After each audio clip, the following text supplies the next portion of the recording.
Hi friends, இன்றைக்கி நம்ம வீடியோவில் கல்லீரல் கிரேவி எப்படி செய்கிறதுன்னு தான் பார்க்க போகிறோம்.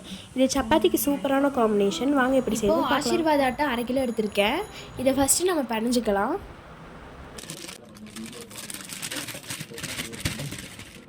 இதில் இப்போ நான் 3 ஸ்பூன் சர்க்கரை ஆட் பண்ணிக்கிறேன். இந்த சர்க்கரை வந்து உங்களுக்கு ஆப்ஷனல் தான், தேவைன்னா ஆட் பண்ணிக்கலாம். அடுத்து தேவையான அளவு உப்பு, அதுக்கப்புறம் காய்ச்சி ஆற வச்ச பால். இந்த பால் எதுக்குன்னா நல்லா சாஃப்டாக வரதுக்கு. இப்போ கலக்கிக்கலாம்.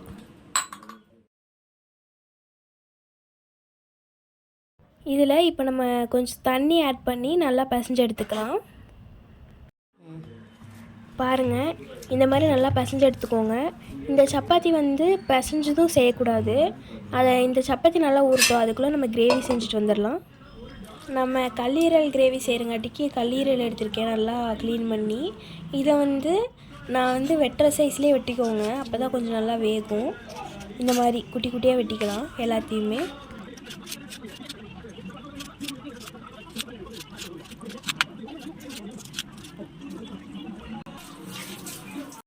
இப்போ ஒரு குக்கரில் தேவையான அளவு ஆயில் ஊற்றிக்கலாம். இந்த கல்லீரல் கிரேவிக்கு நான் 3 பெரிய வெங்காயமும் 2 தக்காளியும் நல்லா பொடி பொடியாக அறுத்துருக்கேன். இப்போ ஆயில் சூடாயிடுச்சு. இதில் நம்ம கட் பண்ணி வச்சுருந்த வெங்காயத்தை ஆட் பண்ணிக்கலாம். போட்டு நல்லா கலக்கிக்கலாம்.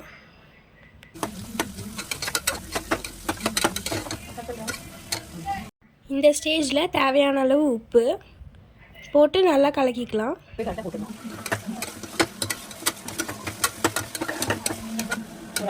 அந்த வெங்காயத்தோட பச்சை வாசனைலாம் போய் இந்த அளவுக்கு வணங்கினதுக்கப்புறம் நம்ம கட் பண்ணி வச்சுருந்தோம் இல்லையா, அந்த தக்காளி ஆட் பண்ணிக்கலாம்.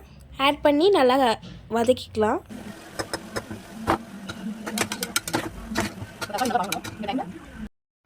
இதில் 1 ஸ்பூன் மிளகாத்தூள்,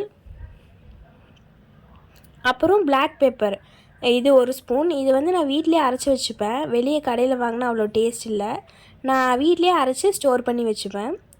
அதுக்கப்புறம் பட்டை கிராம்பு 2த்தையும் சேர்த்து அரைச்ச பொடி, இதுவும் நான் 2த்தையும் சேர்த்து அரைச்சி ஸ்டோர் பண்ணி வச்சுப்பேன். இது ஒரு 1/2 ஸ்பூன் போட்டுக்கலாம்.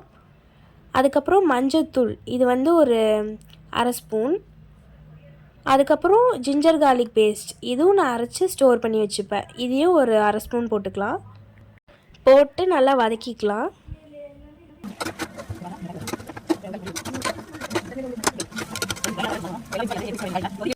பாருங்கள், நல்லா வதங்கிடுச்சு. அந்த ஆயிலில் தனியாக மேலே மதுக்குது பாருங்கள். இந்த மாதிரி ஸ்டேஜில் நம்ம கட் பண்ணி வச்சுருந்த கல்லீரல் ஆட் பண்ணிக்கலாம்.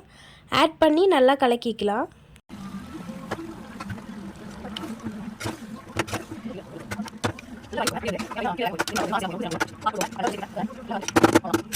பாருங்கள், இந்த மாதிரி ஸ்டேஜில் நம்ம 1/2 கிளாஸ் தண்ணி ஆட் பண்ணிக்கலாம். நம்ம ரொம்ப தண்ணி ஆட் பண்ணிட்டோன்னா அது கிரேவியாக இருக்காது, குழம்பு மாதிரி ஆயிரும்.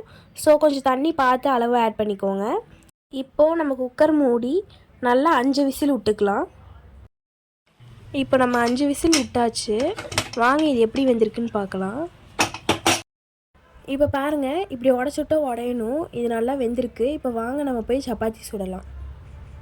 வாங்க இப்போ நம்ம நல்லா பரட்டிட்டு எண்ணெய் ஊற்றி சப்பாத்தி சுட்டுக்கலாம்.